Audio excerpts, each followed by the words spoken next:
Hi, here's how to make Google Chrome your default browser. What you'll do is you'll go down to the Start menu, which is in the lower left-hand corner. Click on the Start menu, and then you'll go up 2 spots up to the Settings wheel, which is this bumpy looking little wheel right here. Click on that, and you'll see a variety of different options for personalizing your computer. In this case, you want to go to Apps. When you click on Apps, you'll have another series of menus. Where you want to go is Default Apps over here, the second one down. When you click on Default Apps, you'll want to scroll down a little bit. You'll see Email, you'll see Maps, Music Player. These are all customizable, but what we're doing today is looking at your web browser. When you click on Internet Explorer here, it gives you some options.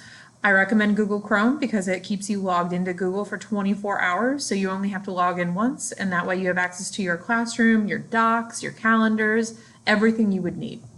When you click on that, it is automatically set so that Google Chrome is your default browser. Thank you.